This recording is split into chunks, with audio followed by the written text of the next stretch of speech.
Gracias.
Hola familia, qué gusto poder saludarte por este medio. De verdad es un placer volver a reunirnos de manera virtual y seguir conectados en una mente y un mismo corazón. Prepara tu corazón y sumerjámonos en la presencia del Señor que está ahí donde tú estás. Comenzamos.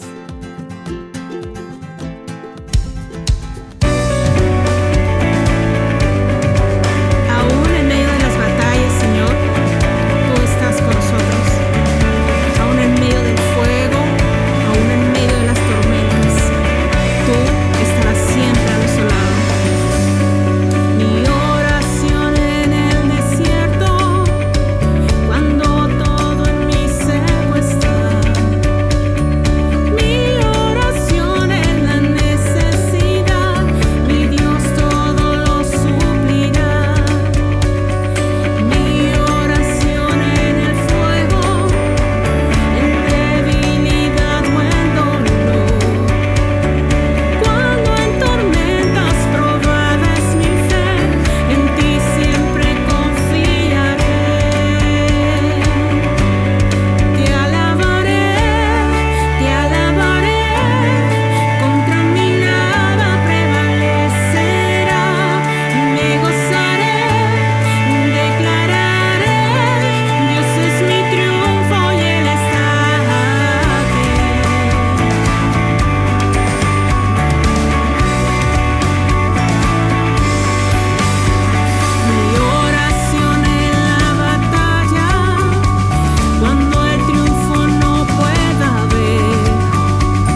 lleno para ser vaciado otra vez. Lo que recibí sembraré.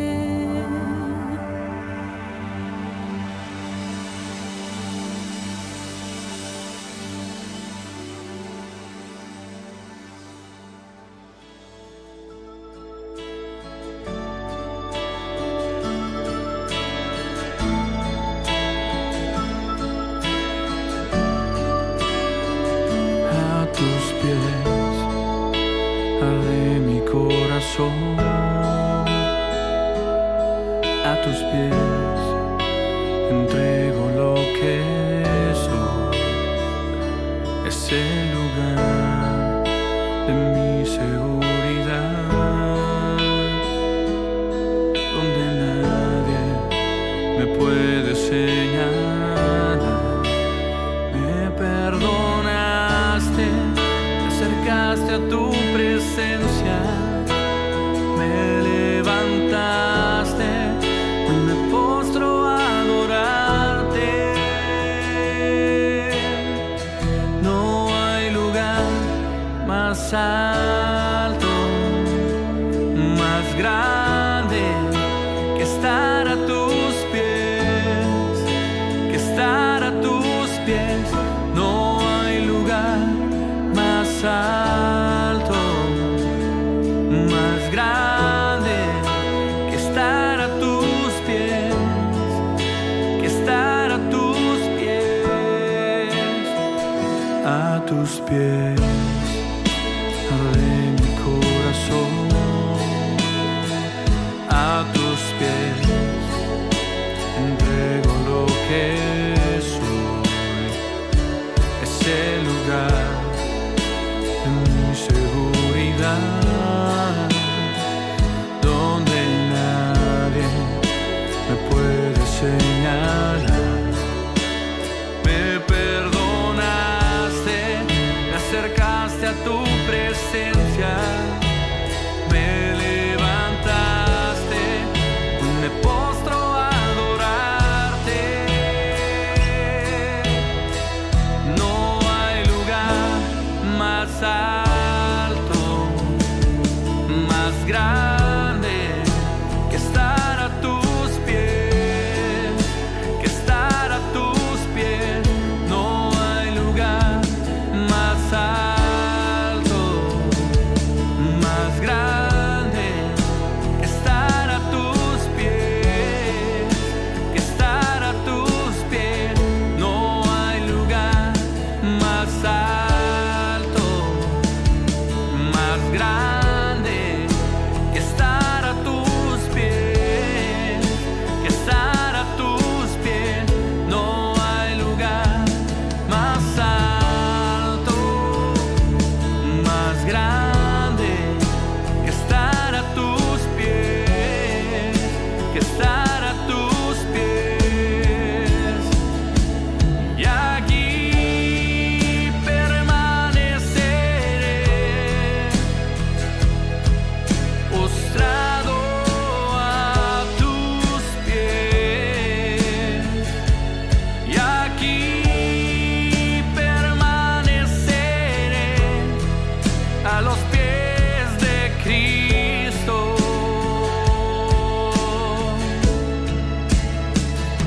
Y aquí permaneceré, postrado a tus pies. Y aquí permaneceré a los pies de Cristo. No hay lugar más alto, más grande que estar a tus pies, que estar a tus pies. No hay lugar más alto, más grande que estar a tus pies, que estar a tus pies.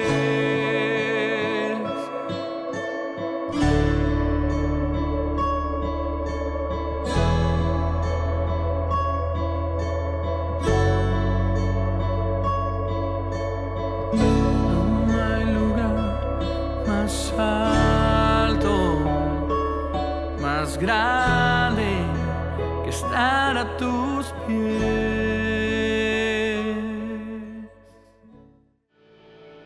Como hijos de Dios tenemos la gran bendición de poder hablar con nuestro Padre. Y hoy te invito a que juntos podamos orar por nuestros hermanos que están pasando por enfermedades y dificultades. Hola familia, buenos días. Tenemos nuestras peticiones de esta semana, hay mucha necesidad y vamos a orar juntos, ¿qué les parece?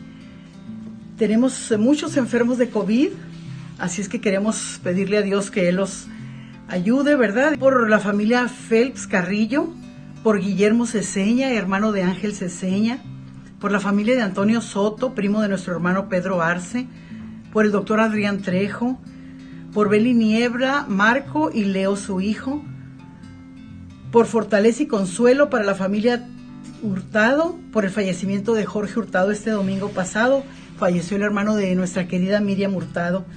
También queremos pedir por Elena y Antonio Cervantes, son tíos de Jazmín Cervantes, son de Tecate. Ellos van a tener una cirugía mayor, van a hacerles un trasplante de riñón. Vamos a orar también por la salud de Abel Jiménez, mi papi. Vamos a orar por Juan Martínez, por Eduardo Reyes y por Rebeca Granados. Todos ellos tienen problemas de salud. También queremos orar por los matrimonios que están pasando por crisis. Que el Señor abrace, que el Señor guíe, que el Señor dirija sus pasos y que en este tiempo de dificultad ellos puedan unirse más que nunca, primero a Dios y luego como matrimonio. Vamos a orar también por el empleo para todos los que están batallando, los que se han quedado sin trabajo, los que les está faltando algún bien material, los que están batallando en este tiempo de dificultad. Y también queremos orar por paz y confianza para los que están en medio de este tiempo de dolor, por las familias y personas allegadas y amigos que sabemos que están pasando por dificultades. Vamos a orar juntos. Señor, te damos tantas gracias, mi Dios, porque tú eres bueno y fiel. Queremos pedirte, Señor, por cada una de estas peticiones que hemos mencionado, por cada uno de los enfermos de COVID. Sabemos que hay familias completas enfermas. Sabemos, Señor, que hay muchos internados, muchos intubados, que hay muchas personas que están padeciendo esta enfermedad. Te rogamos que tú los abraces, los fortalezcas, guía a los médicos, a las enfermeras, las instituciones, Señor, en donde están atendiéndolos. Permite que puedan recibir toda la ayuda necesaria, mi Dios. Y sobre todo te pido que cada enfermo pueda tener una relación contigo, Señor. Una relación estrecha, que puedan sentirse confiados en tus brazos, Señor, porque tú eres nuestro Dios. Bendícelos, mi Dios. Te rogamos también por aquellos que están sufriendo por la pérdida de un ser querido, Señor, como es la familia Hurtado. Lo ponemos en tus manos. Te rogamos que les des paz en medio de este dolor y que les ayudes a pasar este tiempo de duelo, Señor. Abrázalos y consuélalos. Te rogamos también, Señor, por cada uno de los enfermos que mencionamos. Te pedimos que tú seas con ellos, que les ayudes a tener el médico, Señor, que les dé el diagnóstico adecuado y que les dé el tratamiento indicado para que ellos puedan salir adelante. Te ruego también, Señor, si hay algunos que no son salvos, que tú traigas salvación a sus vidas, que ellos puedan tener ahora, Señor, ese deseo de conocerte y de entregarte sus vidas, Padre.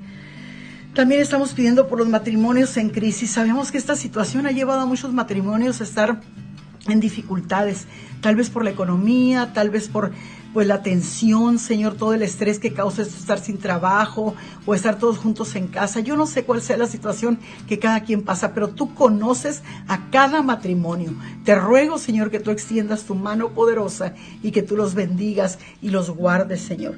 Te pedimos también por empleo para todos aquellos que están batallando, aquellos que han perdido su empleo y que por lo tanto no tienen un sueldo seguro, Señor, para suplir para sus familias, sus hogares. Te damos gracias, Padre, porque yo sé que tú harás en ellos, Señor, que tú les darás la confianza, Señor, y la paz en medio de este tiempo. Y bendice a todos los que están pasando por problemas, Señor, a todos. No sabemos de qué tienen necesidad, Padre. Tal vez están solos, tal vez están tristes, tal vez se sienten desamparados. Abrázalos, anímalos, Señor, que ellos puedan ver en ti a ese Dios poderoso y soberano, a ese Dios, Padre, que con solo nosotros abrirte la puerta, tú estás ahí, Señor, siempre listo y dispuesto para abrazarnos y para amarnos. Te doy muchas gracias, Señor. Gracias. Y te doy gracias también por aquellas familias y aquellas personas que han estado enfermas, pero que ya han recuperado su salud. Te alabamos y glorificamos tu nombre, porque tú has sido fiel siempre, mi Dios. Siempre ponemos en tus manos nuestras vidas y te pedimos que tú no nos dejes nunca, que nos permitas seguir siendo un pueblo tuyo, Señor, a pesar de la distancia, a pesar de que no podemos estar juntos, pero nos amamos, estamos siendo alimentados por medio de tu palabra, Señor, y queremos seguir siendo así. Bendícenos y guárdanos, y gracias por ser una familia que nos amamos y que nos interesamos unos en otros. En el nombre de Jesús ponemos todas estas cosas, todas estas peticiones en tus manos, y confiamos en que tú harás tu voluntad, porque tú eres perfecto y soberano. En el nombre de Jesús oramos. Amén. Gracias, que Dios les bendiga y que tengan un excelente domingo.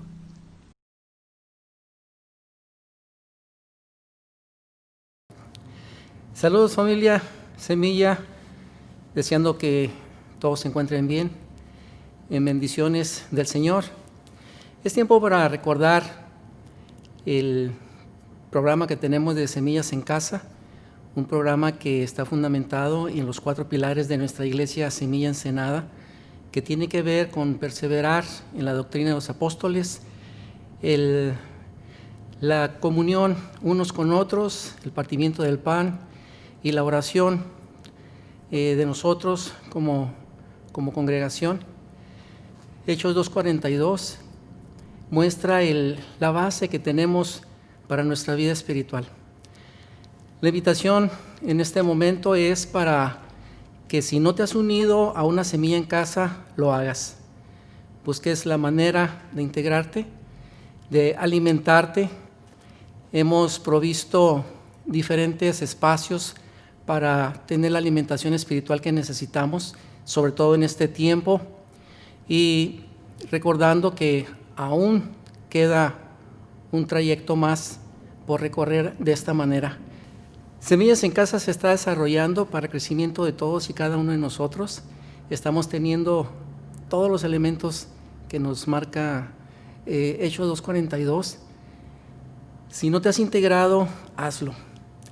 Puedes ponerte en contacto de manera personal, puedes en WhatsApp 646-185-0485 o correo electrónico rubdent@yahoo.com, y veremos la manera de contactarte con alguna semilla. Si conoces a alguien que necesite congregarse virtualmente, te invitamos a que los invites, que se comuniquen, con mucho gusto lo hacemos. No te pierdas la oportunidad. Estamos en este momento estudiando lo que es el pilar de nuestra fe. El libro de Gálatas es una parte muy importante. Y recuerda que Semillas en Casa es la reunión de la iglesia durante la semana, la reunión de la familia entre semana, donde podemos ver con más detalle la enseñanza de los domingos. No te lo pierdas. Conéctate, reúnete, que todo esto es para crecimiento. Si sientes que te has enfriado, si te sientes un poco desanimado, conéctate, es necesario. Tenemos nuestro tiempo de enseñanza, nuestro tiempo de oración y nuestro tiempo de convivencia. Únete para que te fortalezcas en el Señor. Bendiciones a todos y cada uno. ¿Estás listo para recibir la palabra de Dios? Porque Él quiere hablar a tu corazón, así que pon toda tu atención y no olvides tomar notas.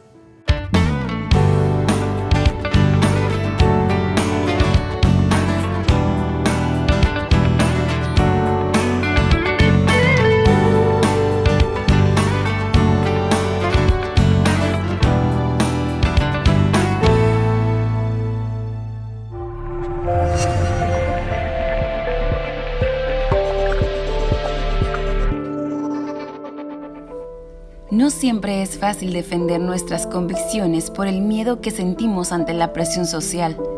Si algo no nos gusta o si no estamos de acuerdo con alguna situación, a veces cedemos con tal de no lastimar a otros o por no quedarnos solos o por miedo a reproches. Pero hay ocasiones en las que no podemos darnos el lujo de guardar silencio y consentir lo que esté pasando cuando esto vaya en contra de nuestras convicciones. Esto fue algo que le ocurrió a Pablo cuando vio que algunos de sus compañeros de ministerio cambiaron su conducta y no fueron capaces de defender sus convicciones por miedo a la presión que ejercían algunos judíos cuando estaban en Antioquía. Él tuvo que tomar la firme decisión de encarar al mismo Pedro, quien posiblemente era el cristiano más importante del mundo en su época, y defender la verdad del Evangelio delante de toda la iglesia en Antioquía, confirmando que los gentiles eran también parte integral de la iglesia de Cristo. Que la lección de hoy nos ayude a reconocer la necesidad de defender nuestras convicciones aún ante aquellos que tienen una fuerte personalidad y que no nos resultaría fácil confrontar, y que nos muestre algunas consecuencias que tienen las doctrinas judaizantes en la iglesia y cuál debe de ser nuestra postura ante ellas.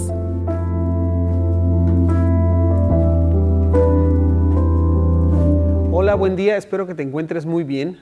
Vamos a continuar con este maravilloso viaje por el libro de Gálatas, esta carta que nos ha traído de verdad mucha carne espiritual, que nos ha dejado satisfechos de pura doctrina y que ha sido maravilloso pasar por ella. Hoy vamos a continuar con un pasaje en el que Pablo nos relata un enfrentamiento que tuvo con el mismísimo Pedro, el portavoz de los apóstoles, y que tuvo que hacer saliendo en defensa de la verdad del Evangelio. Esta parte nos habla acerca de cómo no era algo minúsculo que estaba pasando con los judaizantes y que Pablo tuvo que tomar cartas en el asunto. La semana pasada, Juve nos estuvo hablando acerca de los primeros versículos del capítulo 2, de cómo Pablo narra el llamamiento, la confirmación de su ministerio. Y después de eso, acto inmediato, Pablo comienza hablando de algo que sucedió en la iglesia de Antioquía y que no se podía dejar, que no debía dejar de ser pasado por alto, que tenía que intervenirse de la misma manera en que estaba ocurriendo, porque esta situación, más allá de ser algo de un gusto de llevarse bien con unos hermanos y no llevarse bien con otros y dejar de hablarles a unos y hablarles a otros, ponía en entredicho aún el mismísimo sacrificio de Cristo, la gracia de Dios, el mensaje del Evangelio. Y eso era algo que no se podía dejar pasar, ¿no? Como nosotros sabemos, los judaizantes en ese momento estaban impregnando todo Galacia. Todas las iglesias estaban siendo impregnadas por ellos y por esta enseñanza errónea que traían.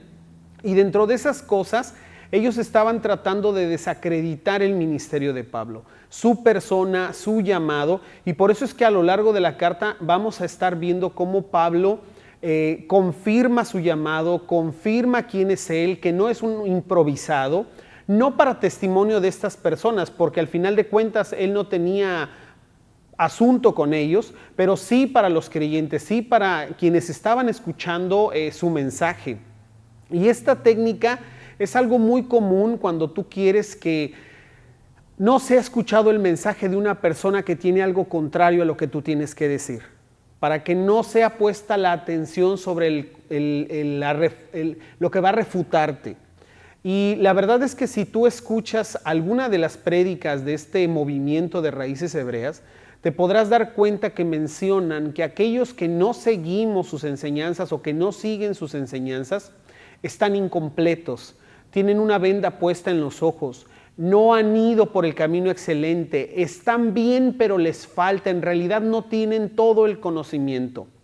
Y es exactamente esto mismo que ellos trataban de hacer. No es nuestra intención estar acreditándonos y estar diciendo que lo que estamos está correcto. Simplemente lo que la palabra de nuestro Dios enseña y lo que la palabra de nuestro Dios dice con respecto a la verdad del Evangelio. Y esta mañana vamos a hablar acerca de esta defensa que tuvo que hacer Pablo sin importar quién fuera, porque estamos hablando del mismísimo Pedro, que posiblemente en este momento de la historia era el cristiano más importante del mundo. Y aún sin tomar eso en cuenta, Pablo hace esta defensa de lo que era la verdad de la palabra o la verdad del Evangelio. ¿ok? Pero antes de que esto vayamos avanzando, vamos a orar y vamos a pedirle a nuestro Dios que nos dé sabiduría para sepamos conducirnos por este pasaje. Dios bueno, te damos muchas gracias por este tiempo que podemos estar aquí, que podemos tener para escuchar tu palabra, para aprender de ella. Te pedimos que nos des sabiduría, nos des inteligencia, que hables a nuestro corazón y que podamos escudriñarla, que podamos tener nuestros ojos espirituales bien abiertos, listos y prestos, Señor, a ver todas las verdades que tú tienes para nosotros. Gracias te damos y te pedimos esto en el dulce nombre de Cristo Jesús. Amén. Bueno, como lo estaba diciendo ahorita, Pablo no se queda callado ante una situación que pareciera muy simple, pero que nos vamos a dar cuenta tiene implicaciones demasiado fuertes, que pudiera causar una catástrofe en la iglesia naciente del primer siglo.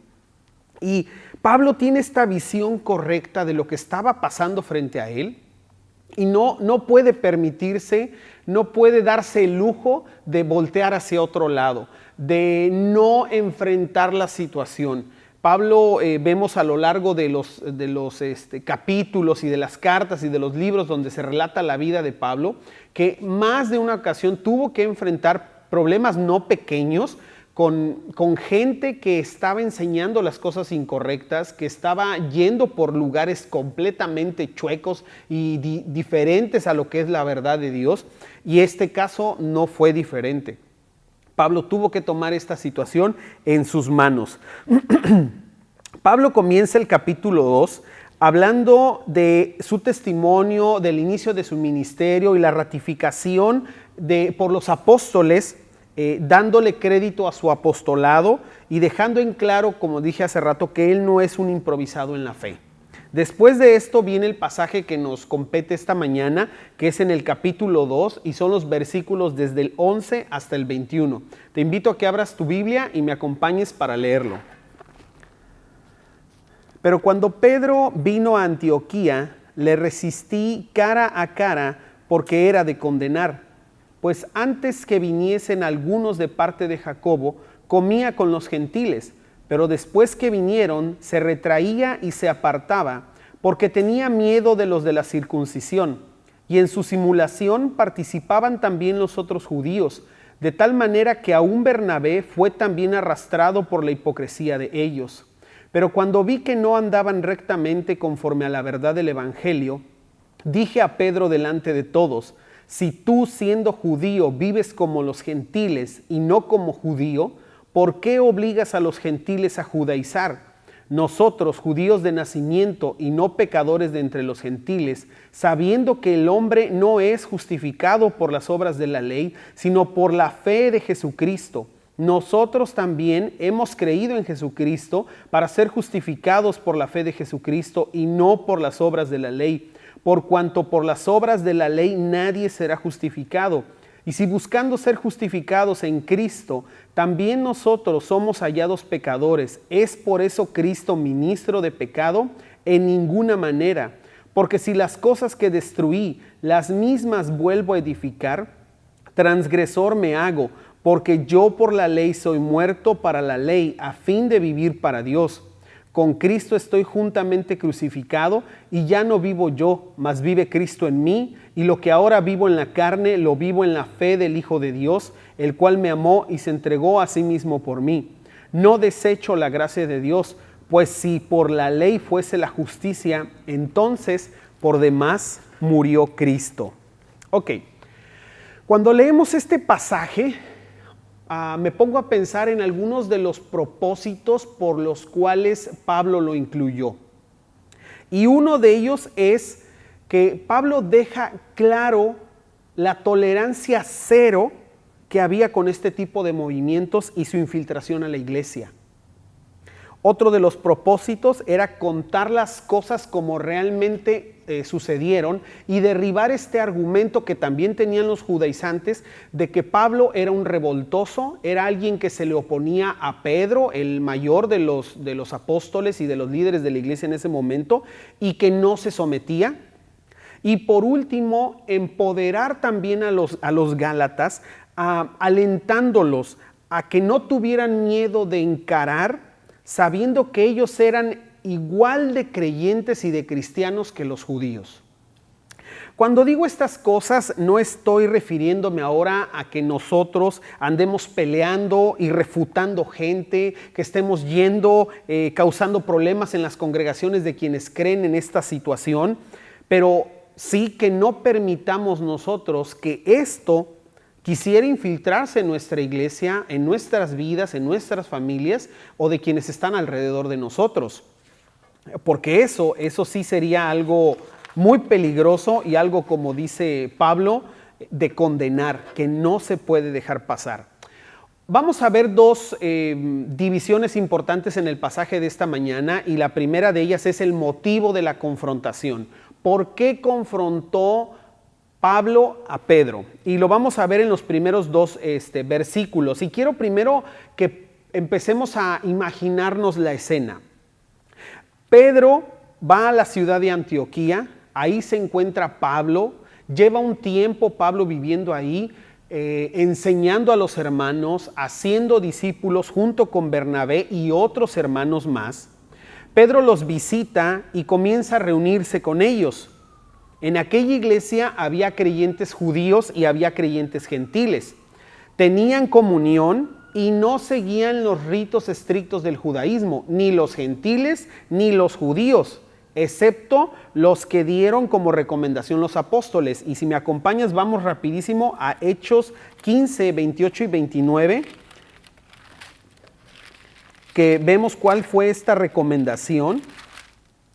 Y dice: porque ha parecido bien al Espíritu Santo y a nosotros no imponeros ninguna carga más que estas cosas necesarias, que os abstengáis de lo sacrificado a ídolos, de sangre, de ahogado y de fornicación, de las cuales cosas si os guardareis, bien haréis, pasadlo bien. Y creo que la semana pasada vimos esto con Juve, exactamente esta parte. Entonces, esta recomendación es lo que estaban siguiendo los creyentes gentiles en las iglesias, y en la iglesia de Antioquía era lo que estaba pasando. Entonces, Pedro se sentía muy a gusto, se sentía tranquilo, se sentía relajado en medio de estos hermanos, con los judíos que también estaban, y parecía que todo estaba funcionando perfectamente, que había esta sincronía, esta armonía entre los cristianos judíos y los cristianos gentiles, y todo marchaba bien, hasta que de pronto les cae el chahuizle, como decimos aquí en México. Llega este grupo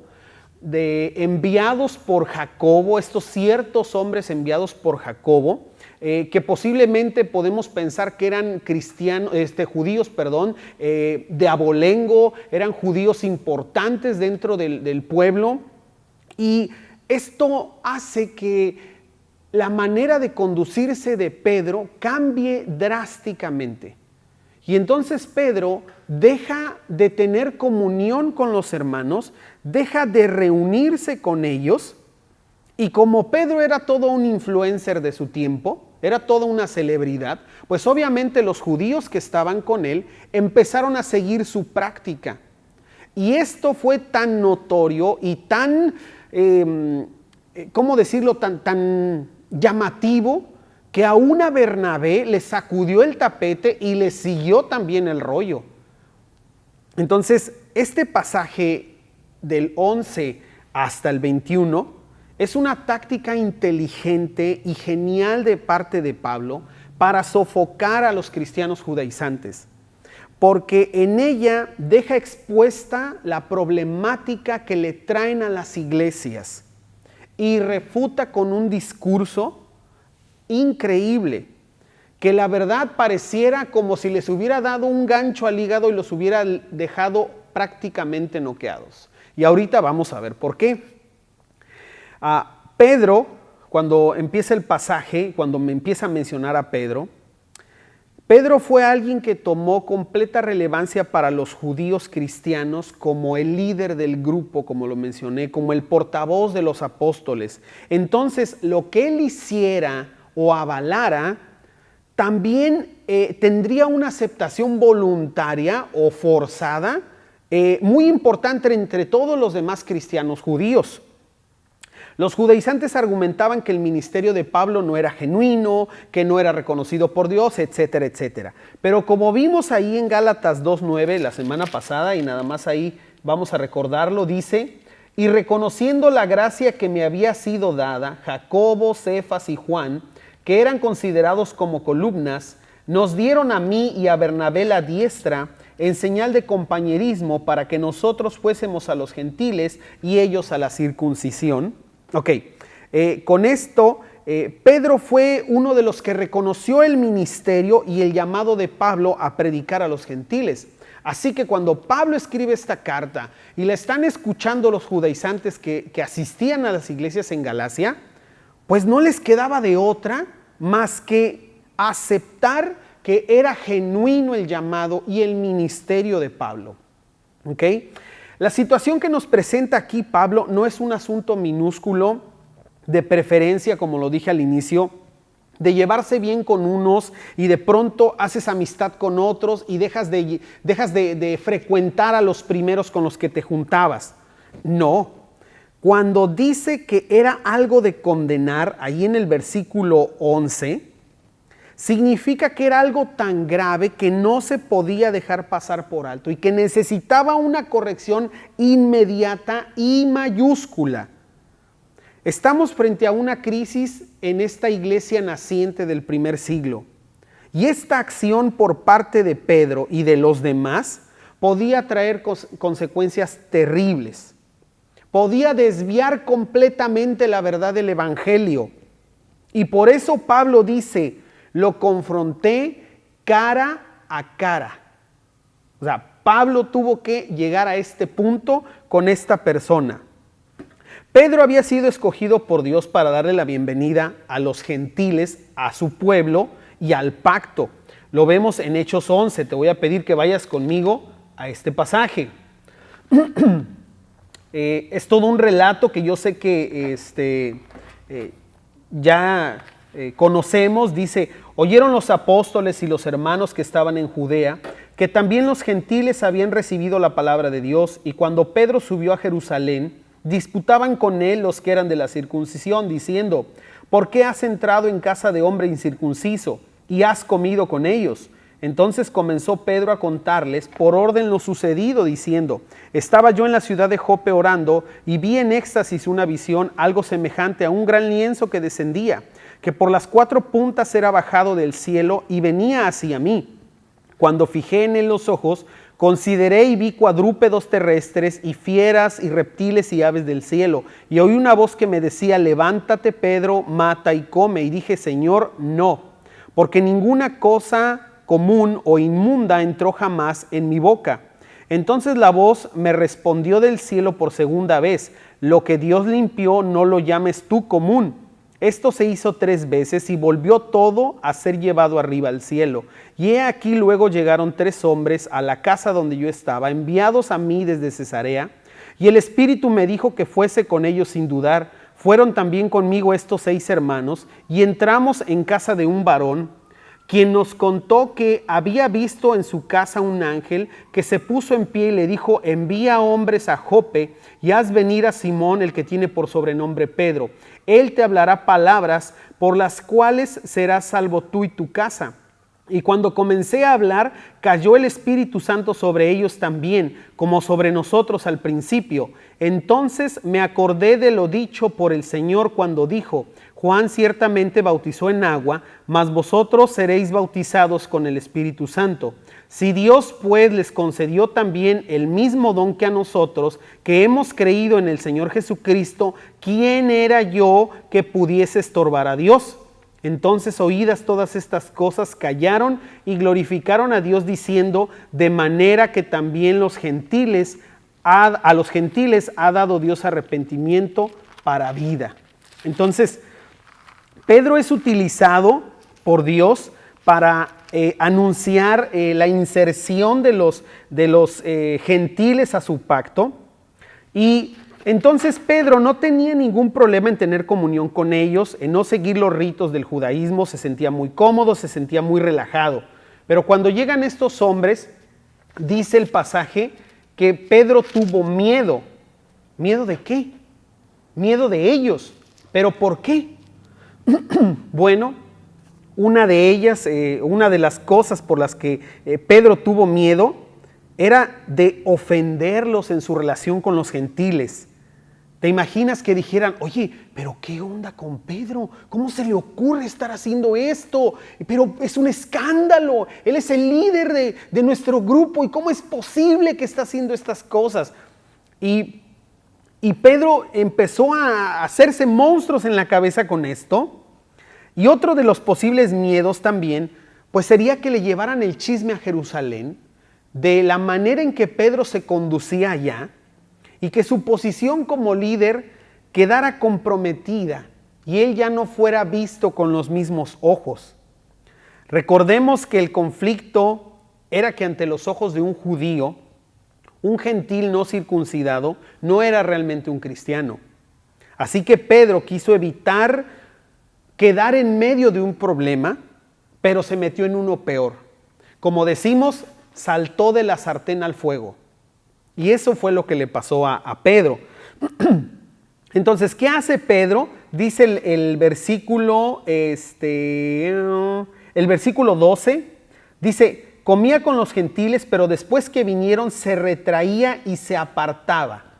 Ok, Pedro deja de tener comunión con ellos y no se refiere solo a que dejó de comer con ellos. No fue como que, imagínense, no fue algo como que, ay, hermano Pedro, ¿cómo está? Buenos días. Oiga, pásele, échese un taco. Mi mujer hizo esa carnita de puerco en salsa verde con frijolitos refritos y tortillas a mano que tanto le gusta. Y de repente Pedro le dijera, no, hermanito, muchas gracias, fíjese, la verdad es que ya comí. Y además estoy a dieta, la túnica como que ya me está apretando. No fue algo así.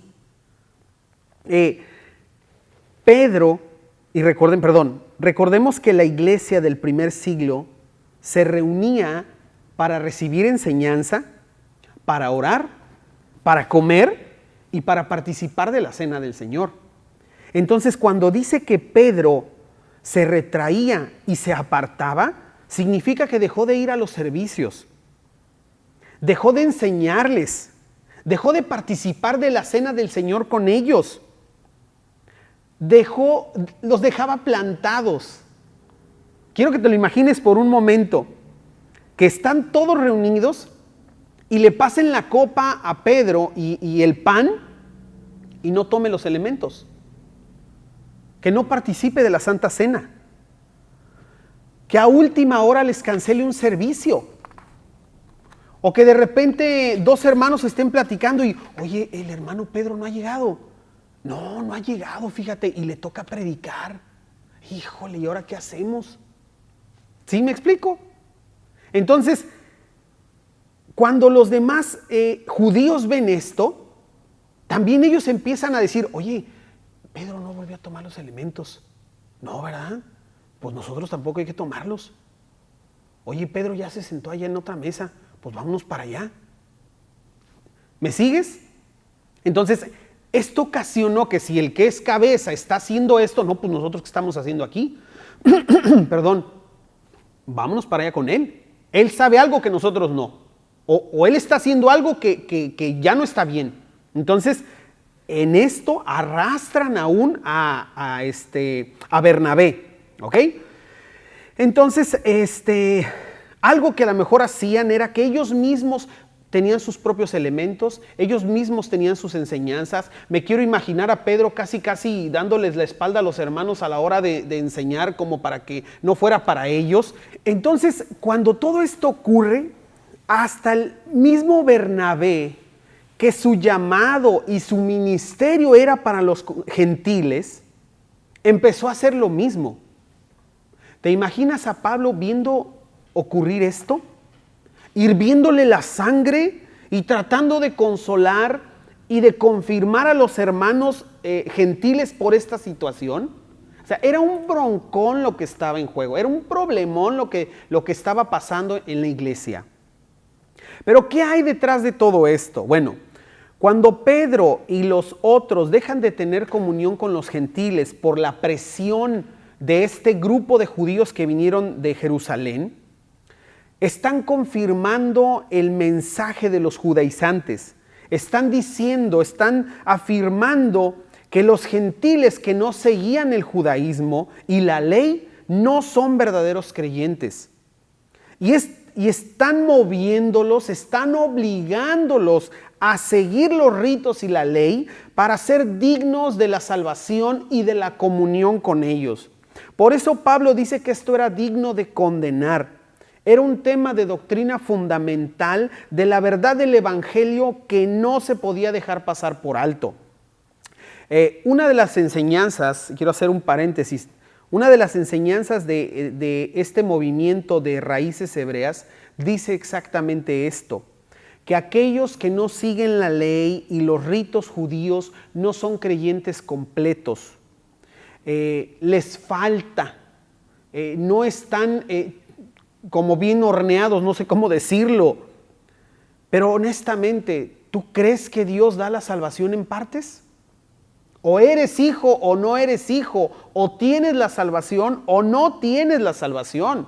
Entonces, lo que da a entender este movimiento es que el que no sigue la ley no es creyente. Y la cosa aquí es que esto tiene implicaciones fuertísimas, pero no para nosotros, para ellos, para con Dios. Y esto lo vamos a ver más adelante por qué te lo estoy diciendo. Bueno, entonces, esta es la situación por la que Pablo está dispuesto a confrontar a Pedro. Y luego en los versículos del 14 en adelante, cuando ya empieza esta confrontación, quiero que imaginemos este día normal o este tiempo común que ya estaba ocurriendo, en donde los hermanos eran separados, los hermanos eran tenidos en poco, y de pronto se harta Pablo y golpea con toda su fuerza la mesa y se pone de pie y comienza a hablar. Pablo tenía la visión correcta de lo que estaba pasando. Pablo sabía lo que estaba en juego por lo que estaba sucediendo. La verdad del evangelio. Estos hermanos, dice el pasaje, que cuando Pablo vio que no estaban practicando la verdad del evangelio, tuvo que abrir la boca, tuvo que hablar. Pero ¿cuál es esta verdad del evangelio? Está en el versículo 16, acompáñame. Sabiendo que el hombre no es justificado por las obras de la ley, sino por la fe de Jesucristo. Nosotros también hemos creído en Jesucristo para ser justificados por la fe de Cristo y no por las obras de la ley, por cuanto por las obras de la ley nadie será justificado. Esta es la verdad del evangelio. Y esta es la primera vez que Pablo utiliza un término en griego que es dikaio, que significa justificado, y es un término legal en el que se hace referencia a una persona que queda libre de cualquier delito ante un tribunal. Y hablando específicamente de la fe, nos deja ver que aquella persona que ha depositado su fe en Jesús, el día del juicio final, no tendrá un veredicto en contra, tendrá un veredicto favorable para con Dios. Eso es lo que significa esto. De esto está hablando Pablo. Esta es la verdad del evangelio, que las obras de la ley, seguir la ley, no le añade nada a la justificación, al quedar exento de esta condena, más que solo la fe en Cristo Jesús. Entonces, era algo bastante importante. Y como te digo, Pablo se pone de pie después de haber golpeado la mesa al ver este desprecio hacia los hermanos, al ver cómo estaban buscando que ellos siguieran el judaísmo. Y cuando se pone de pie y comienza a hablar, fue un momento muy difícil para Pablo, porque saber quién era Pedro, era el mero mero. Era posiblemente el cristiano, como lo dije, de su tiempo más importante del mundo. Y Pablo todavía no era conocido más que por su terrible pasado. Pablo todavía no hacía ni un viaje misionero. No era un creyente o un apóstol de relevancia. Al contrario, era tenido como un revoltoso. Entonces, era él solo, de un lado, junto con estos hermanos gentiles, y del otro lado, todos estos judíos creyentes aristócratas, si quieres ponerlo así. Eran estos dos bandos. Y Pablo no soporta más y entonces comienza su reprensión. Y le dice a Pedro, si tú que eres judío no sigues la ley completamente, ¿cómo pues le pides a estos hermanos que no saben nada de la ley que la sigan? Esta era la simulación, esta era la hipocresía de la que habla en el versículo 13. Como si ellos de verdad pudieran seguirla, como si ellos de verdad estuvieran bien delante de Dios y no podían estarlo. Esta es la simulación de la que habla, esta es la hipocresía. ¿Se imaginan la cara de Pedro cuando Pablo hizo esto? ¿Se imaginan las bocas abiertas de los demás judíos? ¿De Bernabé? ¿La cara roja? Siendo que él fue enviado a ministrar a los gentiles. La sorpresa y a lo mejor casi el desmayo de estos judíos de abolengo ante lo que estaba haciendo Pablo. Pablo continúa diciéndole, Pedro, nosotros somos judíos de nacimiento y sabemos que la ley no salva. Solo la fe en Jesús. Nosotros mismos tuvimos que creer en Jesús para ser justificados, porque la ley no puede salvar a nadie. No importa si eres judío o no, del pueblo o no, eso no importa. Seguir la ley no justificará a nadie, solo la fe en Jesús. Así que para este argumento de raíces hebreas, de la importancia de volverse al judaísmo, de ir por un camino más excelente con la ley, pues les puedo decir que no tiene nada que ver con la justificación delante de Dios. Y que como parte de agregarle algo al evangelio, a la vida cristiana, solo es una pérdida de tiempo. Porque no hace nada que ya hayamos nosotros recibido en Dios por nuestra fe en Cristo Jesús. Al contrario, no sé si está bien decir, pero como dijo Pablo, vienen a ser como trapos de inmundicia porque no sirven de nada. Y así lo comparaba Pablo, todas aquellas cosas del judaísmo, nada. Ni Pedro, ni Pablo, siendo quienes son, fueron justificados por la ley, sino por la fe en Jesús. Ahora resulta que estos nuevos judaizantes de hoy saben algo que ellos no sabían.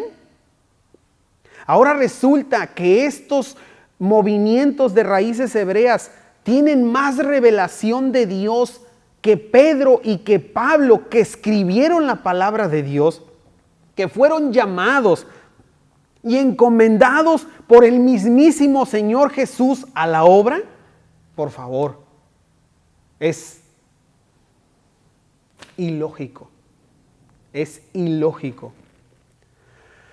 En el versículo 17, Pablo se adelanta a una posible objeción de parte de estos judíos que estaban con Pedro. Y dice el versículo 17, y si buscando ser justificados en Cristo también nosotros somos hallados pecadores, ¿es Cristo por eso ministro de pecado? En ninguna manera.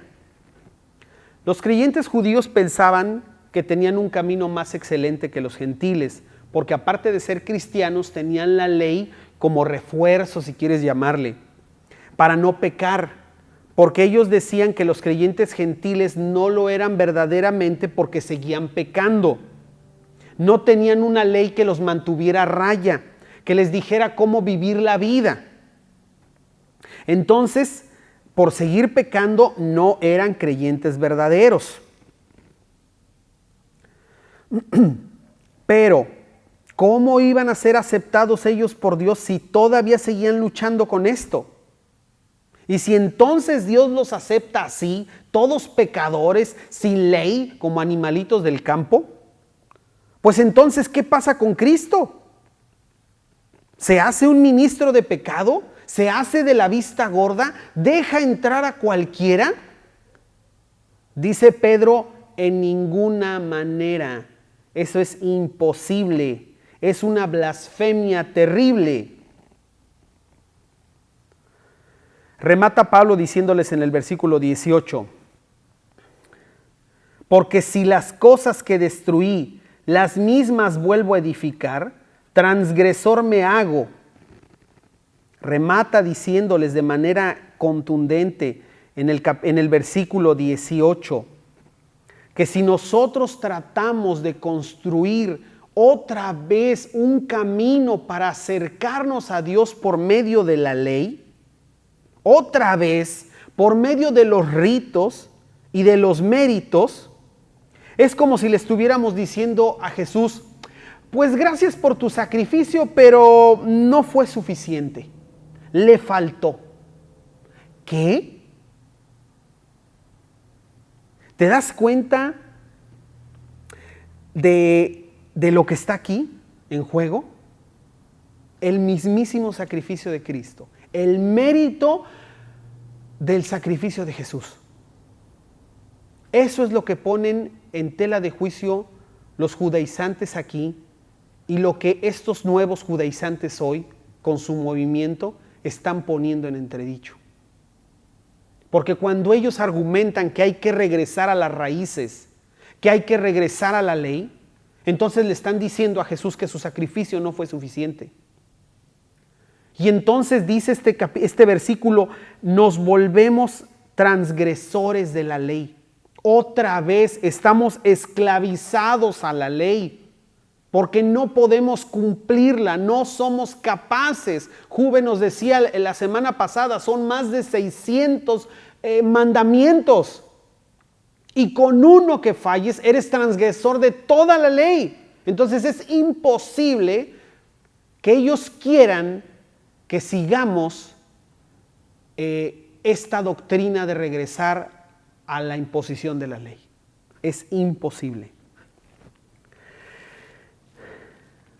La declaración que sigue por parte de Pablo remata cualquier argumento que pudieran tener los judaizantes y también de este movimiento de raíces hebreas. Vamos al versículo 19. Porque yo por la ley soy muerto para la ley, a fin de vivir para Cristo. La ley no está muerta. La ley no tiene nada de malo. La ley refleja el corazón y el carácter santo de Dios. Nosotros somos los que estamos muertos a ella. ¿Pero cómo? La misma ley nos muestra que como nunca la podremos satisfacer, como nunca la podremos alcanzar, estamos muertos. Somos incapaces. Entonces la misma ley nos muestra que estamos muertos para la ley.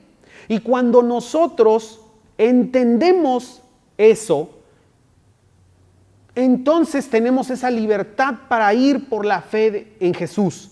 Y eso es lo que está diciendo Pablo en este versículo. La ley me muestra que yo soy muerto para ella, entonces puedo vivir para Dios. Pero lo que estaban buscando hacer los judaizantes y lo que están buscando hacer estos nuevos judaizantes, haciendo regresar la ley, que volvamos a estar viviendo bajo ella, pues es solamente que la ley va a estar acusándonos y esclavizándonos. Y nunca vamos a poder salir de ahí. Siempre vamos a estar esclavos de ella. En el versículo 20, Pablo se adelanta de nuevo a algún argumento que pudieran presentar ellos, preguntándole, ¿y cómo moriste a esta ley? Y Pablo les dice, con Cristo estoy juntamente crucificado y ya no vivo yo, mas vive Cristo en mí. Y lo que ahora vivo en la carne, lo vivo en la fe del Hijo de Dios, el cual me amó y se entregó a sí mismo por mí. ¿Cuándo moría la ley? Cuando Cristo murió en la cruz por mí, porque Él tomó mi lugar. Él pagó el hecho de que yo no podía cubrir la ley. Él pagó la muerte que yo merecía por incumplir la ley. Y como Él ya pagó, entonces ahora este intento de vivir por mí mismo en mi esfuerzo, ya no tengo que hacerlo, porque ahora Cristo es el que me da vida. Y lo que ahora vivo en este mundo, sin seguir la ley de esta manera y sin la condenación, lo hago por la fe del Hijo de Dios, quien me amó y se entregó a sí mismo por mí. Eso es lo que les está diciendo Pablo. Termina Pablo su confrontación con Pedro con mucha fuerza, diciéndoles: no desecho la gracia de Dios, pues si por la ley fuese la justicia, entonces por demás murió Cristo. Querer vivir bajo la ley de nuevo, como promueve Raíces Hebreas, es despreciar la gracia de Dios. Es como darle un manazo a Dios cuando nos extiende la mano para rescatarnos. Es decirle: no quiero tu gracia, yo puedo hacerlo. Regresando a la ley, yo puedo hacerlo. Pero ¿sabes qué? No hay un solo esfuerzo que nosotros podamos hacer siguiendo la ley de nuevo que nos justifique delante de Dios. Si este movimiento de Raíces Hebreas estuviera en lo correcto y necesitáramos la ley de nuevo para estar completos, ¿para qué murió Cristo? Murió en vano. ¿Tú crees que si Cristo hubiera sabido que había otra salida, no la hubiera tomado en el huerto del Getsemaní cuando le pregunta al Padre? Y le dice Jesús: pero que no sea mi voluntad sino la tuya. Claro que la hubiera tomado, pero no había otra. Así que no es la ley, no es traer la ley de vuelta. Estas enseñanzas de verdad son peligrosas y no debemos permitir que se infiltren en la iglesia o en nuestra vida. Y como lo dije al principio, no es nuestro papel estar reprendiendo, confrontando a esta gente en sus congregaciones, en redes sociales o cosas como esas. Pero si nosotros estamos en una situación en la que debemos defender la verdad del Evangelio, no vacilemos, porque quedarnos callados y asentir con ellos sería como participar de su hipocresía, como lo dice Pablo, que le ocurrió a Pedro y a los demás creyentes. Yo no quisiera estar en los zapatos de estas personas cuando tengan que dar cuenta delante de Dios por añadir, por minimizar, por decir que no fue suficiente el sacrificio del Hijo de Dios y por querer traer la ley de vuelta. Pablo, con esta narración que hace en Gálatas 2, deja bien en claro por qué es tan peligroso este movimiento de estos judaizantes y nos enseña a nosotros por qué es tan peligroso, porque lo que ocasiona es división, porque lo que hace es espiritualmente volver a esclavizarnos a la ley, decirnos que no somos creyentes verdaderos delante de Dios, que todavía necesitamos hacer un montón de cosas. Y entonces nos vuelve como cualquier religión del mundo que tiene que seguir un montón de ritos, un montón de cosas para poder aspirar a la gracia de Dios. La próxima semana vamos a continuar con esta maravillosa carta y con este festín de doctrina y de carne espiritual que nos ha dejado.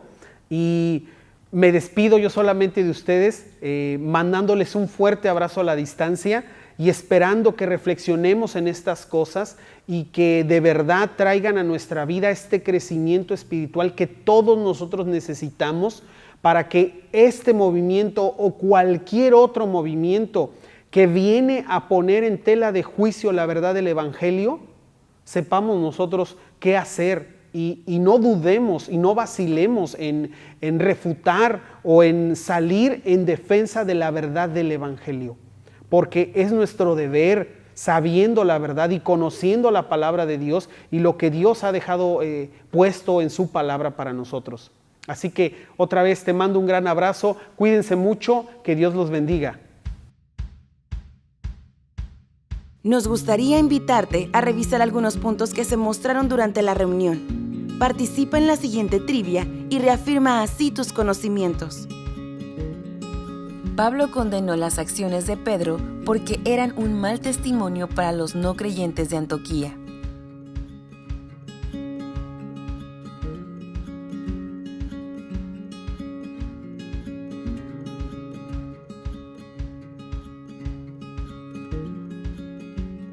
Estas acciones fueron consideradas como simulación e hipocresía porque Pedro sabía perfectamente que volver a sujetarse a la ley no aportaba nada a la salvación.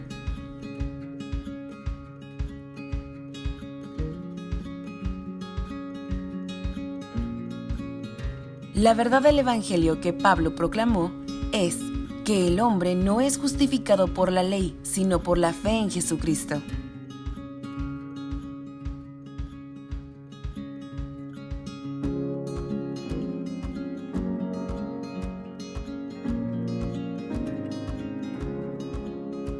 Por la ley somos muertos a la ley, significa que si no seguimos la ley, estamos muertos.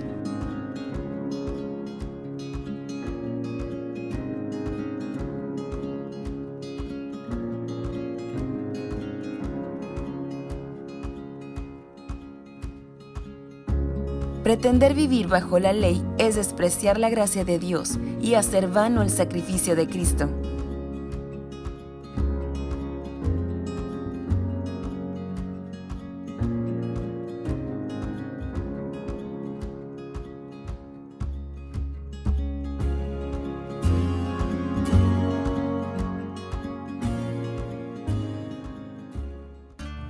Hola, buenos días familia Semilla. El día de hoy vamos a presentar a Malik delante de Dios. Él viene junto con sus papis Manuel y Carolina. Él es nieto de nuestra queridísima Silvita Lara. Así que hoy es la primera reunión virtual en la que presentamos un bebé. Y bueno, estamos valiéndonos de los medios que tenemos a nuestro alcance para seguir haciendo iglesia aún en este formato tan particular. Te invito a que ahí donde estás, en casa, eleves junto con nosotros una oración al Señor, porque aunque es un momento que está grabado y que se está transmitiendo, no por eso es menos importante y menos significativo. Estaremos presentando a Malik delante de Dios para que la bendición de Dios esté sobre él el resto de su vida y acompañe a sus papás dándole sabiduría para guiarle en el camino de Dios. Vamos a orar. Padre, te damos muchas gracias en esta mañana por la vida de Malik. Gracias porque le has dado la bendición y la oportunidad de existir, de nacer. Y hoy, Señor, por iniciativa de sus padres, lo presentamos delante de ti, para que seas tú quien ponga sobre él tu mano y pongas, Señor, en él la bendición que le acompañará el resto de su vida. Gracias, Señor, te damos porque sabemos que has dispuesto todas las cosas para el bien de esta familia. Te pido, Señor, que a sus padres les des la sabiduría, la inteligencia y la capacidad cada día para guiar a Malik en tus caminos. Te bendecimos porque toda buena dádiva y todo don perfecto desciende de ti y que descienda sobre él tu Santo Espíritu para guardarle y protegerle hasta el final de su carrera. En el nombre de nuestro Señor Jesucristo. Amén. Dios les bendiga, chicos. Muchas gracias. Bendiciones y felicidades. Muchas gracias. Vayan con sus papis.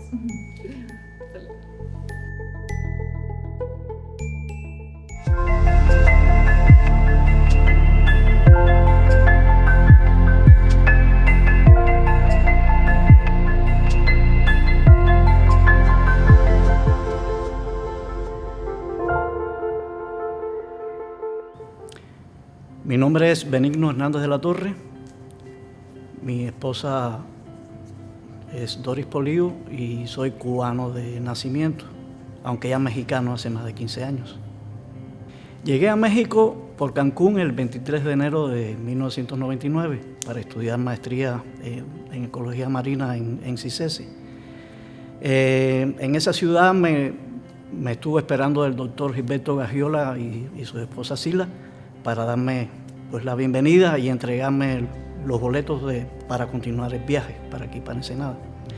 Me acuerdo que comimos en un restaurante del aeropuerto y al final pues oraron por mí, pero no entendía muy bien el motivo de tomarnos las manos, cerrar los ojos y escuchar lo bonito que me hablaban, ¿no? Ellos se quedaron en Cancún por motivo de trabajo y de ahí pues yo seguí camino a Ensenada. ¿Qué fue lo más difícil al dejar mi tierra?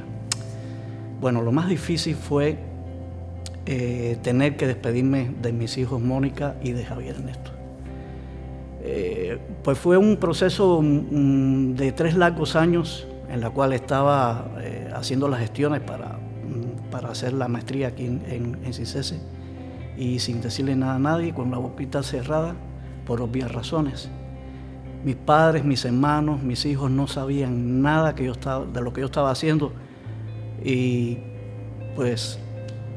también pues para quedarme aquí, estaba tramando todo. Cada vez que los veía a mis hijos los abrazaba bien fuerte simulando el día de mi despedida para no tener que lidiar con ese dolor y pues ser más fácil esa despedida. ¿Cómo fue el proceso de abrir mi corazón al Evangelio? Pues por demás está decirle que de alguna manera en mi juventud simpatizaba con el régimen socialista y comunista de Cuba y defendía mi condición de ser ateo. Cuando dejé de creer en toda esa mugre que representaba ese sistema en Cuba, seguí siendo ateo. Sin embargo, un día entró a trabajar un joven cristiano en mi centro de trabajo y lo sentaron a mi lado. Y me acuerdo que me regaló una Biblia envuelta en papel periódico y me dijo, cuando llegues a tu casa solamente ábrela y con la puerta del cuarto bien cerrada. Era el año 1995. Pues me la dedicó y empecé a hojearla y se me hizo muy complicada para iniciar una lectura. Este fue mi primer contacto con la palabra de Dios. Algo pasó, que cuando comencé a hacer las gestiones para venir para México, todos los días, ya en la cama para dormir, conversaba con Dios y le decía, Dios, si eres quien eres, entonces quita del camino cualquier piedra de tropiezo y llévame a México. Es lo que más deseo. Sin darme cuenta, ya estaba en proceso de abrir mi corazón al Evangelio. Un año después de llegar a Ensenada, Gilo me invitó a un retiro de hombres en Agua Viva y no sabía que Dios, en su inmensa misericordia, gracia y soberanía, escogió a una persona que no le merecía. Sin embargo, Él ya tenía un plan y un propósito para mi vida. Él me escogió, me protegió, me abrigó, me dio una esposa, Doris, la que amo y compartimos el Evangelio. Me dio una familia, nuevos amigos, nuevos hermanos. Bueno, ¿qué te puedo decir? Cosas que en Cuba era inimaginable, como una casa propia, un carro, una maestría, un doctorado, mi identidad. Pero sobre todo gozar el seguir a Cristo sin temer a la libertad de creer en Él. Hoy le sirvo a Dios, entiendo muy bien por qué me trajo a México. Y mi propósito a corto plazo es que mis hijos conozcan de la palabra de Dios, al igual que comparto con mis amistades en el área científica. Quiero darle las gracias a Dios por haberme traído a México y conocer más de su palabra.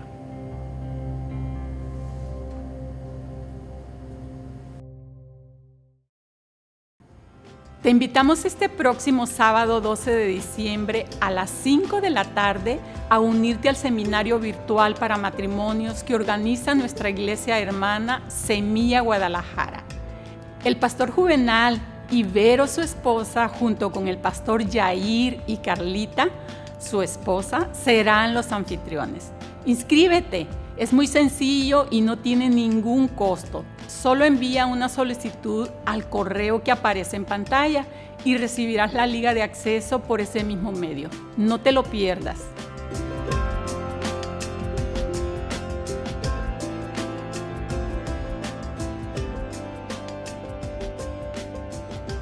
Aún a pesar de las condiciones actuales, Dios ha sido fiel y no nos ha dejado. Ofrendar es una forma de adoración y de reconocer que Él es nuestro proveedor. Estas son las cuentas donde puedes realizar tus aportaciones.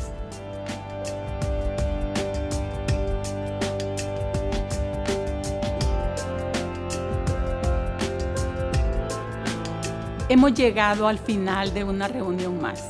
Y antes de despedirnos, queremos decirte que aunque tenemos toda la intención de reactivar las reuniones en enero, tal parece que no será posible debido al alto índice de contagios que harán que esto deba postergarse aún más.